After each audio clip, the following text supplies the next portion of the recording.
Thanks for tuning in to the HR Uprising podcast. I'm your host, Lucinda. The HR Uprising is focused on helping forward-thinking people professionals deliver real lasting value in their organisations. I'm a chartered psychologist, speaker and trainer, and recently authored the best-selling business book, How to Be a Change Superhero. My day job is founder and CEO of software and training business Actus. This gives me the opportunity to work with other businesses like yours. We are focused on building a better workplace for people wherever they are located, with the help of our performance, learning and talent management software and our training and consultancy services. Every week on the podcast, I will be covering different topics and challenges, joined by relevant experts and real-life people professionals. Thank you so much for tuning in. I really hope you enjoy and get value from this week's episode.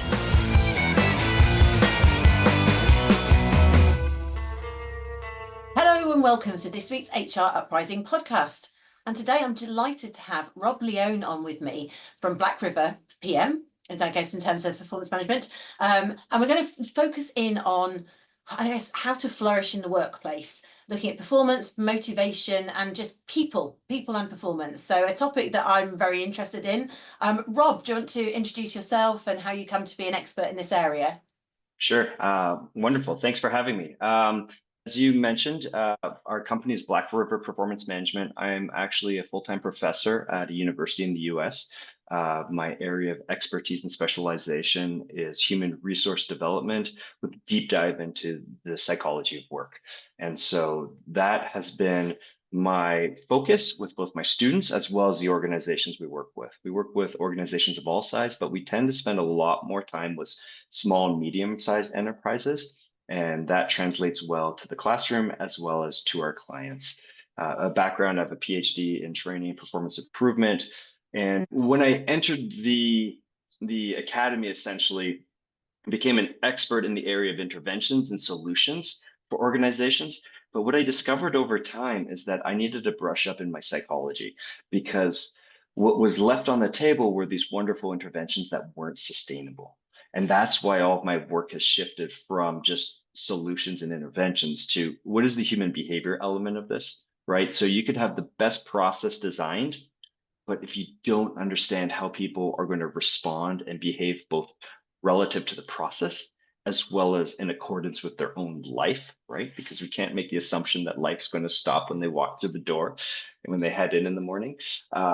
We're not going to be able to deploy those solutions. And so our company focuses on the concept that work should fuel the human spirit and not drain it, and focusing on performance, but not at the expense of the employee experience. So really, we double down on human flourishing, support, leadership. What are the mechanisms we can look at to cultivate that in people, both so that they hit the targets in the organization, but as well as they come to work having fun, enjoying themselves, and then leaving at the end of the day with the tank still full of fuel so that they could go home and do what they want to do, be present, whether that is with family, friends, maybe volunteering, or actually getting to the gym at the end of the day. So that's a quick rundown of what I look at. Great. We all look forward to that. It sounds like a complete panacea. Yeah. Silver bullet as to how people perform. So I guess just so that I'll say out loud what I thought the assumption was that I was making, just to check if that's what it is. Yeah. So you're saying then the secret of high performance in people, or the reason that things fail in your experience, is that we might have the best process, but if people haven't bought into it, a bit like change, haven't bought into it, humans make things fail, basically. So we're going to work out how to get them on side, get them to choose to do it. Is that the key? Yeah, and even a step before that, right? Because buy-in is a certain level of agency and awareness of what's going on, right? We know we need that element of change as we talk about change. But even before that, one of the factors is that we sometimes don't know ourselves very well.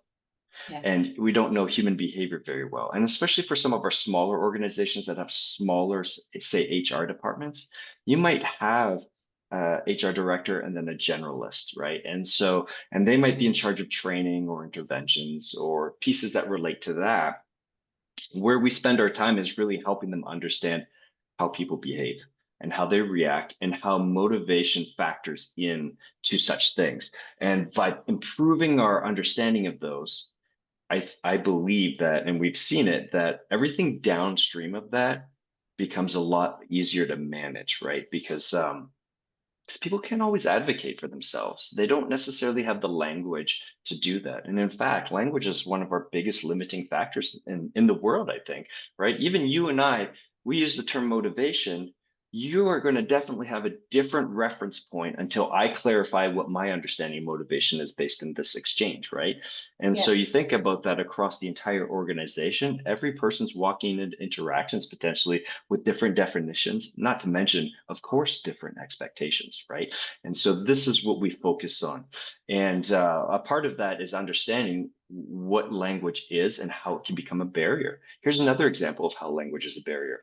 When we look at engagement and buy-in, we often, especially if we run an analysis or collect some data, we often see that people might not feel like they've been recognized or they're not getting paid enough.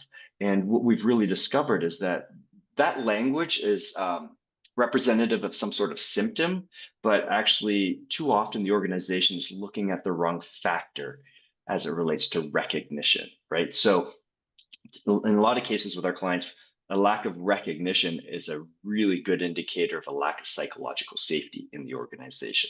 So it's not that they just need a attaboy and good work and keep at it and, beer and popcorn on a random Friday. They actually have a greater need in the organization to be a part of something that's meaningful, safe, things like that. And so that's where when we work with people, we really want to make sure that we understand this language piece that in many instances, I don't get paid enough is the extent to which people understand how to articulate themselves, but it's not necessarily reflective of what's truly occurring both internally within them as well as in this arrangement with the workplace. So it's not a literal comment. I mean, it's interesting. You hear over here one of the it's quite a public sector term. You might hear people say that's above my pay grade, and it's kind of code for I can't be bothered. I'm not even going to try to go there for whatever reason. But it does it definitely indicates disengagement. I would say, or people don't feel that they've got autonomy or the ability to get things done. So whether they tried and they've lost the motivation or never had it.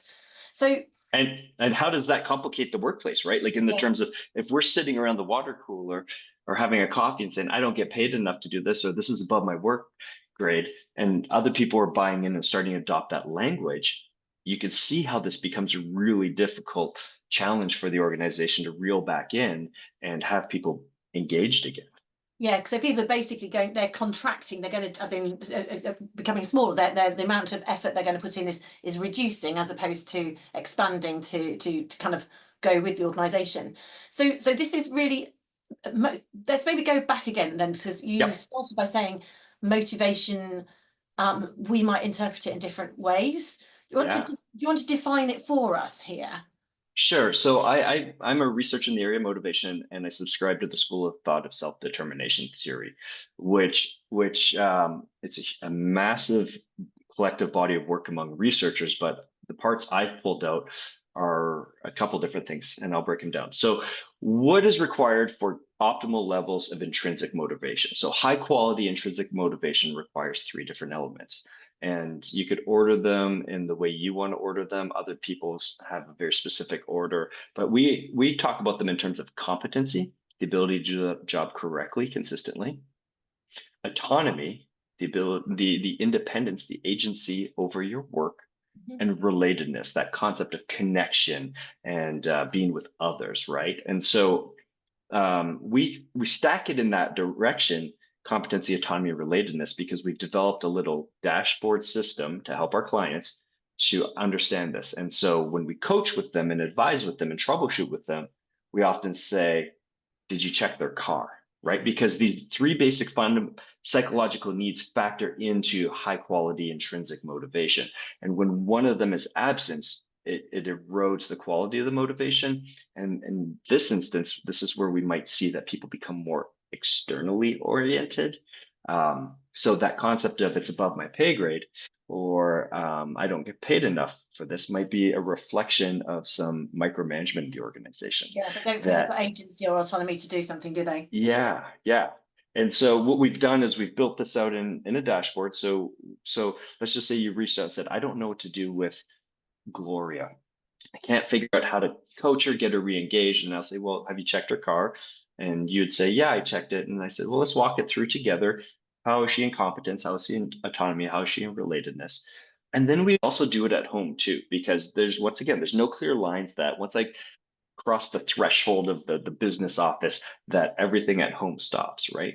The reality is that many people are dealing with a variety of different stresses in life. And so if someone's not sure how they're going to feed their family, or maybe their house is being foreclosed, it's very understandable why they're not concerned with what's going on day to day in the work life, right? They're clearly distracted, and so what we see is this is an example of the erosion of the car concept, that there's problems there. And so once we've learned how to troubleshoot this, and we use this with a lot of small, medium-sized organizations, and it becomes a really nice tool to help them demystify this. Because getting back to the comment of motivation being different, we see a lot of motivation tools out there, right? We see assessments that measure a variety of different things. And so what we're doing in our organization, and the organizations we work with, we're trying to protect the term motivation around needs, right? So if someone is motivated based on recognition, that is not so much of a needs-based phenomenon. That's more external, and we could track that out. So what we're trying to do is, in order for our clients and students to better know their people, they got to recognize that people are motivated according to these three psychological needs. So you're going after intrinsic, the internal motivation on the whole. Sorry, you're going to. But you're saying that will fluctuate, is what you're saying, in certain circumstances. Yeah. It's going to ebb and flow based on what's going on in someone's life. Someone could be, in a great relationship at home that's very loving, and that something falls apart with that, so that erodes their level of connectedness. Or you hire a new supervisor for a team who's overbearing and micromanaging on a team that's fully competent, right? So we can really track a lot of our challenges back to these pieces. Once again, they're different than those other types of motives we see in the workplace by terms of what motivates me. That's often extrinsic, or I'm more collaborative as opposed to commanding in nature. I'm motivated more by aesthetics versus non-aesthetic, more functional things. Those are important. Those are good. I like to categorize those things as preferences, because I could work in an ugly environment as well as I could work in a nice environment, right? Aesthetically pleasing. So once we set those aside, it allows us to dig deeper, because what happens is when we're short on time, we often don't dig deep enough to determine what some of those root causes and contributing factors are. And that is where we end up trying to run interventions and support for our teams and our members of our teams, but not quite meeting them. If we recognize that they might not be able to articulate what's truly going on in their life as they're experiencing it, all the emotions, then we recognize that they might not be able to advocate for themselves in some instances. And because of that, we need to now have a better understanding. What are the things that are truly influencing them and some of their behavioral factors? You're talking about intrinsic motivation, as in coming from the person, and that's your car model, and also then extrinsic motivation, which is more external to the person. It might be how the manager operates or the environment, maybe things like hygiene factors. Back in Hertzberg's language might be that sort of thing. Yeah. And then you're saying there's some things in the middle. Could you explain the spectrum, if you like, for us? Sure. Actually, that's a great example. It's a spectrum, right? Intrinsic on one end, extrinsic on the next. And so as we move from extrinsic, because our goal is to cultivate intrinsic motivation in people, right?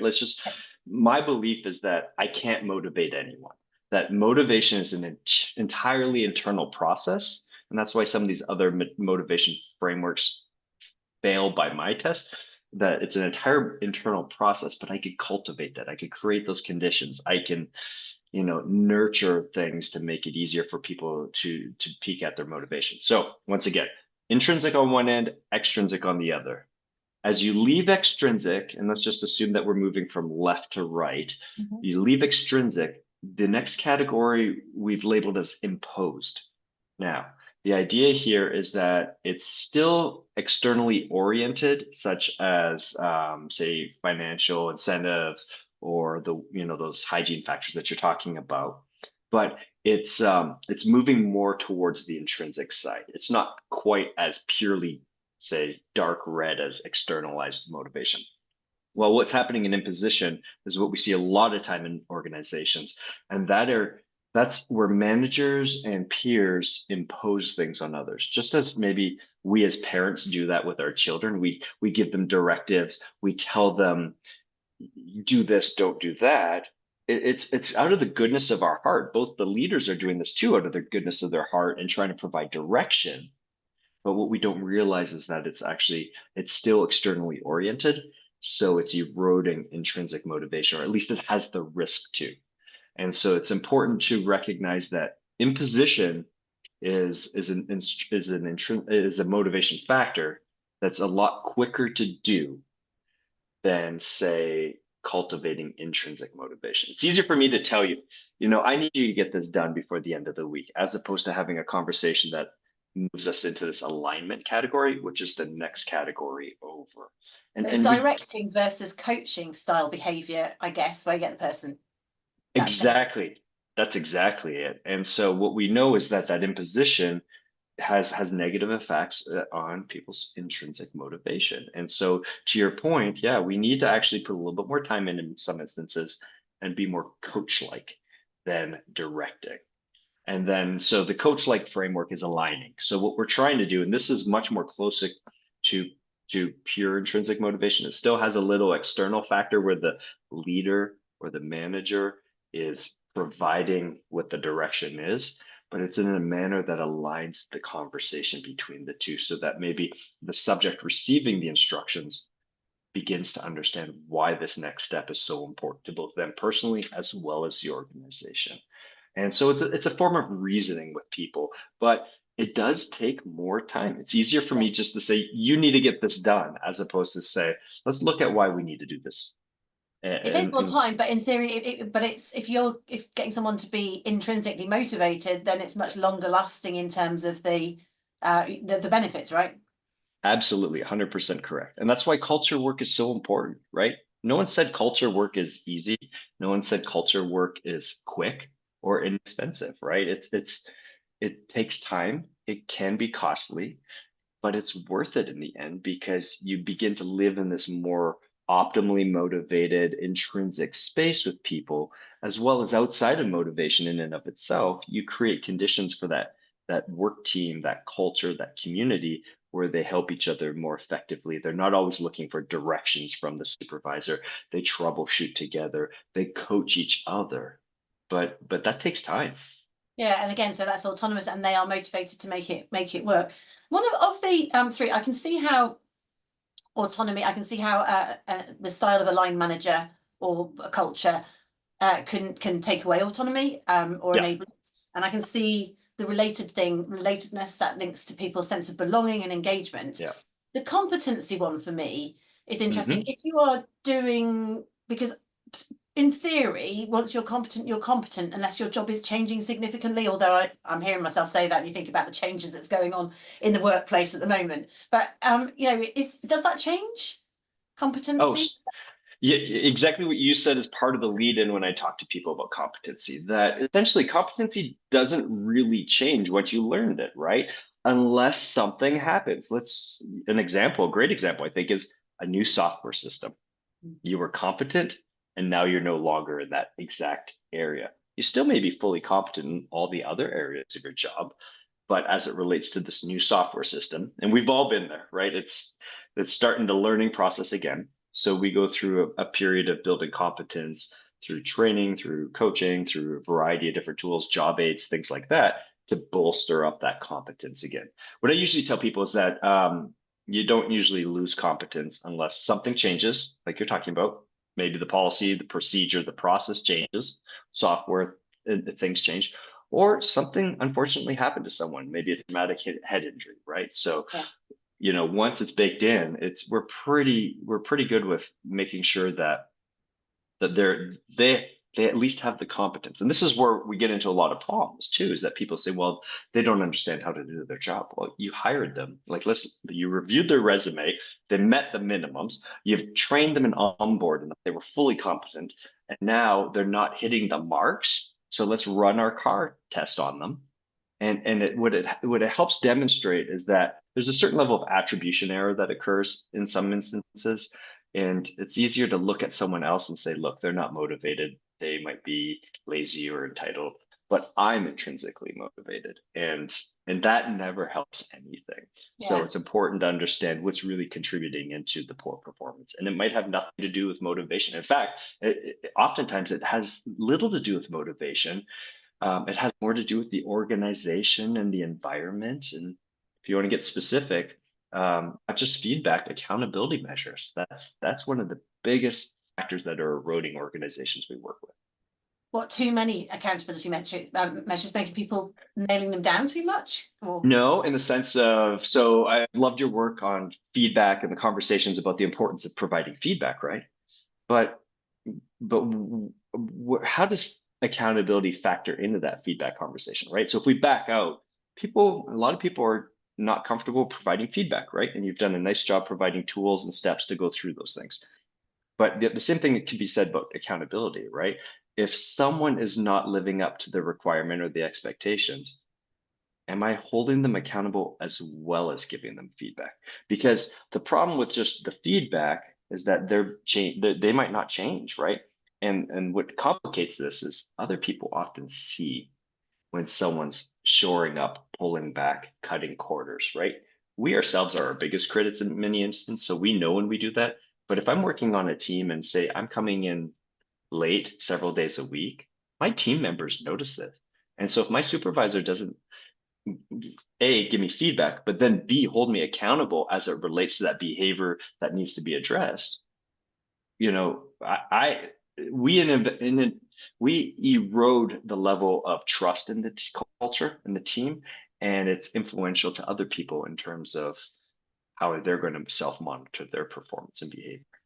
So, but then I can see how it's very much linked to culture. So you're Yeah. talking about the motivation, it's about your management behaviors, but then it's more than just paying lip service to it. So, Yeah. you know, is it real? Are we reinforcing the right behaviors, or are we just sort of saying, oh, give feedback, but then not actually giving feedback and correcting behavior or recognizing behavior, you know, when we should? So if you're working with, so I suppose taking this to the next step on that in terms of being really practical. Yep. If you're working with an organization and you know they want to improve their levels of intrinsic motivation, I'm imagining that some of what you might be doing might be looking at leadership behaviors or management behaviors and ensuring that they are able to be more coaching style. What else would you do? What, for people listening, what practical things could they do in their organization to engender more intrinsic motivation? Well, when we have these conversations just like this, when someone reaches out and asks me this, we start right at the basics, right? How well do people know each other? What's the foundation of that culture? Have you used any tools to determine personality types, behavioral types, communication preferences, whether that's MBTI, DISC, Hogan, any of these things out there? We typically start with a foundation like that, that's engaging, that's fun, that brings this positive attention to culture so people start to lean in. And then that is the reason we do that is because it starts to create a common language base. And then within many of those tools, there's frameworks in terms of how to understand others better, which is the next step in moving towards what are these other factors. So then we grow into motivational outlooks, we grow into performance models, we grow into a variety of different things. And so what often happens is we work as a partner, not just to come in and train and leave. We want to partner with the organization, understand what truly is happening in those areas they want to make those improvements, and build out that system in a stepwise process. It's like going to school to some extent, right? You start with a little bit more foundational pieces, and everyone is at a different skill and knowledge level. And our goal is to bring people together and move them forward as a team over the course of several months or years to build this cultural capacity so that they can accomplish the things they want to accomplish. It just so happens to be that our focus and the motivation and the different behavioral sciences is really trying to create a culture that flourishes. It's not just the organization, but the people. And so we think it's important to take that long road view of what this initiative is, because we always want these investments, we always want these expenses to be an investment in the end, not just another training expense to fulfill a requirement. And once again, getting back to some of our smaller organizations, that's a lot to handle when you only have, say, one or two generalists on the team and they're trying to manage a lot of different things going on, compliance training versus the development of the organization, things like that. But that's why we come in and partner and offer support and coaching and business advising and these different things to build out a plan. And that plan could be monthly, it could be less frequent than that or more frequent than that. Live leadership academies that look at those competencies, those behaviors that are needed by leaders. But we also, what we do at the leadership level, we aim to do at the report level. So it's drips of increases of knowledge over time and frequency. And as we do that, we're continuing to build competence at that leadership level, because they might hear the same model, framework, or approach 3 times over the course of the year because of everyone else we're integrating into this process. Because we often start with the top group. Let's just get started with the leadership group, get them knowledgeable, build that base, and then start to roll this out through the entire organization. Like I said, there's these drips or these circular points that we come back, that we're increasing frequency at the top level so that it becomes more a part of their regular vocabulary. And then by the end of the initiative, it's pretty solid, it's pretty stable. And then the byproduct of this is that you have a culture that hires according to certain cultural beliefs and values. And so it becomes really impactful when you're screening candidates to determine, we could train people to do X, Y, and Z, but what is their aptitude as it relates to wanting to work in a culture rich environment? And that's where we see the organization really starting to make those shifts and changes when people are self-selecting in. It goes full circle there as well, because that's so goes when you think about people leave a manager or leave a culture, right? So they're staying because it's a rich culture, and there's a breadth to what they're getting out of that role, which isn't just the job, it's the relationships, it's the way they're managed, and and they get up and want to go to work in the morning within that environment. So it's all very linked, basically, isn't it? Motivation, leadership. I mean, nothing that people out here haven't necessarily heard before, but I don't know whether we'd have looked at it in terms of the sort of breaking it down into the CAR model and thinking about it, about impacting that, the power of, if everyone in your organization is intrinsically motivated, you've got to have a great organization, right? That's the key. So any final tips, Rob, if someone's out there and they want to get started on something like this, they'd like to take a temperature check or just evaluate where to go next in terms of enhancing intrinsic motivation and obviously performance as a result in their organization, where would you say start? Gosh, ongoing development is always a big key, right? So what can we do to cultivate and foster that growth mindset framework in the organization? And culture follows that, right? Culture is going to occur either by design or default. So what is your choice as it relates to your organization? And start reaching out and engaging with people. So everyone lives somewhere where there's some sort of consultant, and not all consultants are cut from the same cloth, but start reaching out and having these conversations with people to learn more and to increase your knowledge as it relates to what can they offer the organization, but also does it meet some of your understandings as it relates to listening to, say, your podcast and the things they've gleaned over time? Or a great book by DC and Flaste is Why We Do What We Do. And that's a lot of the science behind this motivation framework. And And DC and Ryan are really the ones that are cited as the kind of the impetus behind the self-determination movement. So just increasing your knowledge, but also reaching out to people. Who are the people in my network? Who are the people that my network knows that can build these introductions to start having these conversations? People could always reach out to us, and we can be found online. And we do complimentary intake calls to have conversations, to provide some advice. We surround ourselves with people that recognize that they need the assistance, they need help. They are managers that are good at their craft, and they just need some expertise that are outside their wheelhouse. And we're always happy to offer some advice, some perspective, some feedback, or come in and help them build systems that accomplish what it is they want to accomplish. And sometimes just having that fresh set of eyes, or just talking to somebody, taking a step back from being in that business, it makes a difference, doesn't it? So that's where it's helpful to step out there. I really liked that term that you used about the culture, though. You said if you don't design it, it will happen by default. And that's, I think, so doing nothing isn't the right thing to do, is the point. Actually do something, even if you have to change it, then you're taking things in the right direction, and so going out, reaching out for experts. So Rob, if people wanted to work with you, do you want to just share how they could get hold of you? Sure. I can be found on LinkedIn. So Rob, and the last name spelled like lion, Lion, or Robert. If you do linkedin.com/Robert and then Lion, you can find me there. Happy to connect. Our website is Black River, then the letter P for performance, and then the letter M for management.com. And once you get on that page, you'll see an email address there and phone number, and you could reach out, and we'd love to chat with you about such things. You've got loads of resources, haven't you, on your website as well? So lots of really, you can just visit the website. There's lots of great stuff on there. Yeah, and we're going through an update where we'll be pushing out more of our models. Our goal is to demystify this whole process, to make it easier for people to manage it themselves, to work ourselves out of a job, right? We want to be your biggest cheerleader and support you and get you going. And so, the website has a lot of information, and we work all over the world. So in retreats and things like that, we come into organizations, we do facilitation, strategic planning, certain things. And so we offer a lot of services, but we also have a big network that if I can't help you, I'm going to reach out to someone to find someone that can help you. But if I could add one last thing, when you were asking, how should someone get started?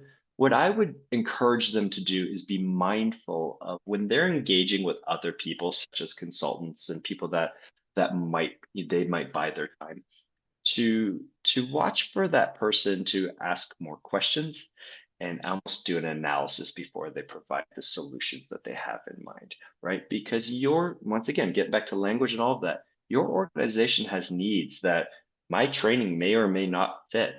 And it's not about me just selling my training. It's about me making sure you get what you need out of this interaction. And so anyone out there, any HR leaders that are trying to broker services, listen to what they're trying to sell. Are they actually diagnosing what you need as opposed to just pushing what they've got? Absolutely. That's very good advice. Very good advice. Rob, thanks so much for coming on the HR Uprising podcast. It's been a pleasure. Awesome. Well, you keep up the great work. I love listening to you. Oh, thank you. That's really kind. I really hope you found this week's episode useful and enjoyable. If you did, perhaps you could recommend us to a friend or colleague, or give us a review on your platform of choice. It really helps new listeners to find us. Now you can access links to any of the information mentioned in this show via the website www.hruprising.com. Further free resources are also available at www.actus.co.uk. There you can also find out more about our software and training solutions. Finally, why not join our LinkedIn group, the HR Uprising, to share ideas and collaborate with other like-minded people professionals. Thank you for listening to the HR Uprising podcast.